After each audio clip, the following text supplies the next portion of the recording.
Hi guys, it's Chris with City Girl Homestead. So something finally happened that I've been waiting for. Sweet potatoes went on sale. I have been waiting because they're like 99 cents a pound, and usually they go 39, 45 cents, whatever, when they, harvest them. Because I'm completely out of my dehydrated ones that I actually make the mashed potatoes with, or that I make my pies with. And, I didn't do this either until I started doing a channel and stuff, so you guys really have encouraged me to step outside my comfort zone. So let me show you what, this is going to be a couple day video put into one, because obviously it won't be all done today. So I'm going to cut my sweet potatoes in half. And I got my oven preheating to 400. And yes, that's that rod and knife. It cut right through it, didn't it? I'm hoping that I can get this all in one batch, but I think I'll have to do two. And I'm going to put these on my pan. And then they're going to go into a 400-degree oven until they're done. Look how good that goes right through that. I love these knives. Love, love, love them. All right, so there's one batch. Now I wanted to show you something else. Obviously, they have to go in the oven for 400 till they're done. That means you can put a fork in there, goes through nice and smooth and whatever, and then I'll show you the next step. So the other day when I did the review video for cleaning your vegetables, I dehydrated all those vegetables. And here's all those. All fit into one tiny thing. I put the celery and carrots together because I figured that if I was to do anything with it, it would be in a casserole or a soup, and I'd put it together anyway. Then, today when I was out to our store, it's called Horrocks, and, apples are ridiculous, the prices and whatever. And I came up to this one that said lemonade apple, and it was $3.69 a pound. So this apple cost me $1.82. I don't usually pay that, but you guys, a lemonade apple? Let's see.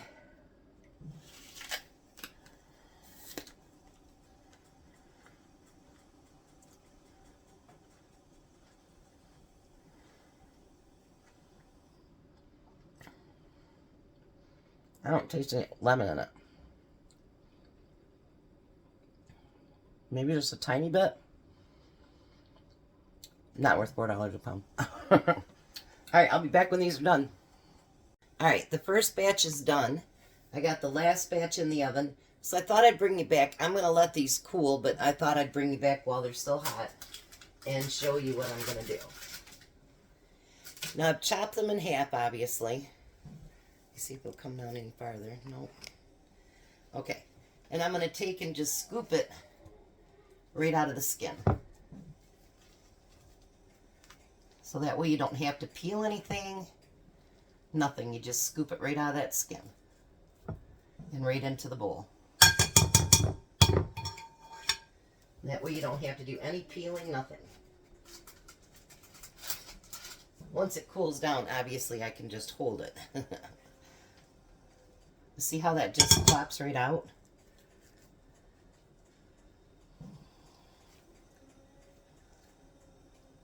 Look at that.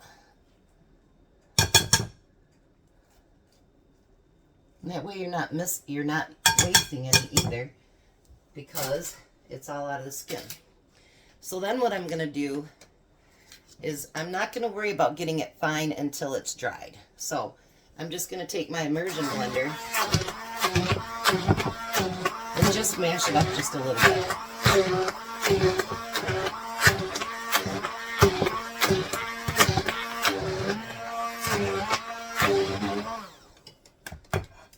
Now once it dehydrates, then I'll get the big blender out and we'll make it really, really fine. But for now, we don't need to do that. I mean, I guess you could. But once you dry it, it's going to be crispy and you're going to have to do it again anyways. So why do it twice? Is my thought on the matter. I'm getting stuff on me anyways. I tried not to do that. And I'm still doing it. Go figure. Alright, so now I'm going to take my dehydrator sheet and should have worn my bib, I guess, and I didn't. I'm going to take that sweet potato and I'm going to put it right there in the middle.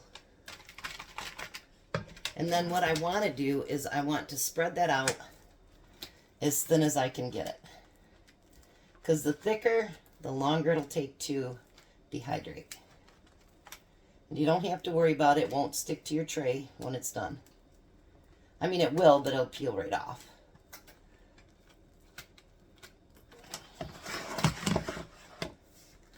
So just like kind of frosting a cake. Just put it out as thin as you possibly can.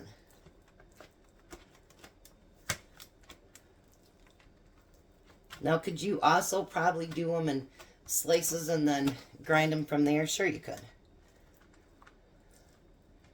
But I think this is easier, and I think it grinds up easier too.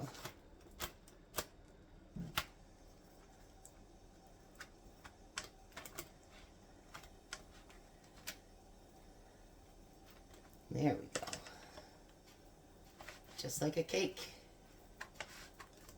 Get those couple of bumps out of there.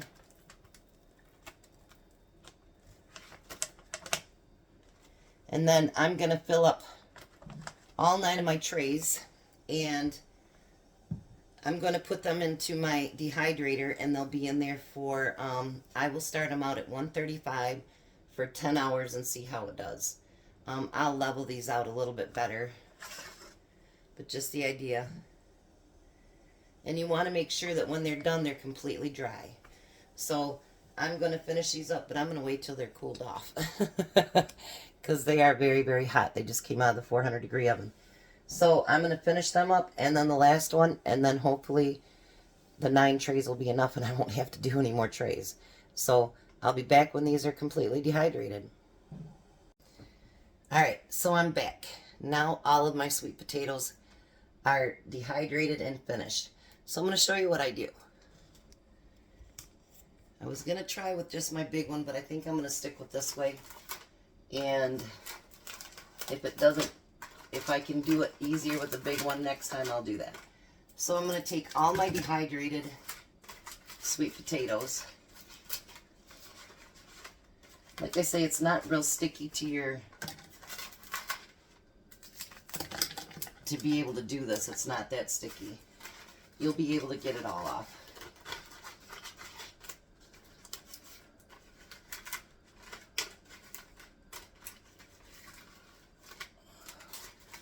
There's going to be a lot of pies in here. That's how I look at it.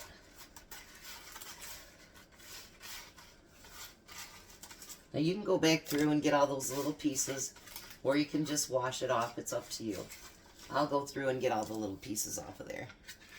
So I'm going to take my little Ninja here.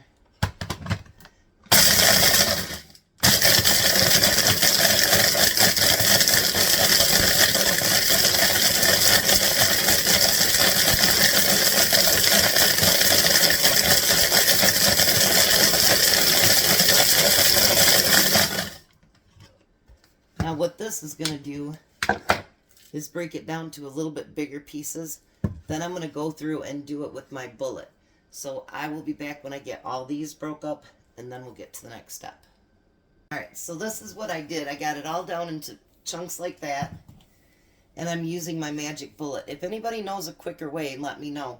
But this is, it's not still baby fine, but it's pretty good.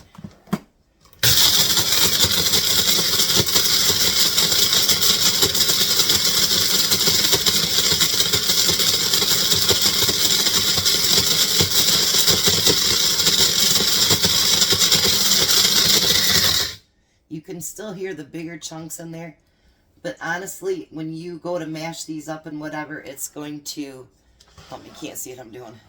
When you go to mash these up, you're going to mash them up even smaller. So it's taken me maybe about, I don't know, 10 minutes to do both so far, and I got that little bit left. So I'm going to finish this up and then show you what I got in the end. Alright, so there we go.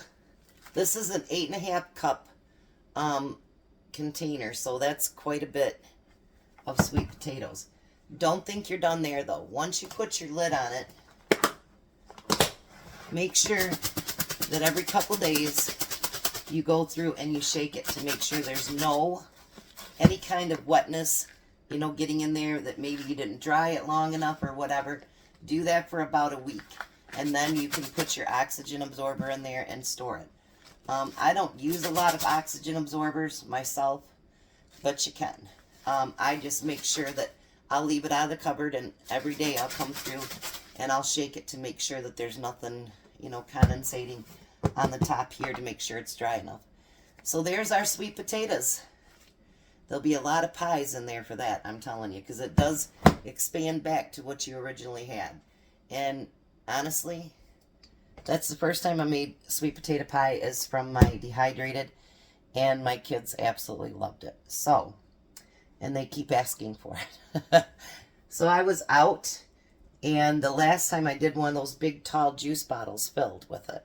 So this one is actually going to go into my storage really, really well once I know that everything's good on it. So thanks for coming along with me. You guys have a blessed day. Be a blessing, and see you later.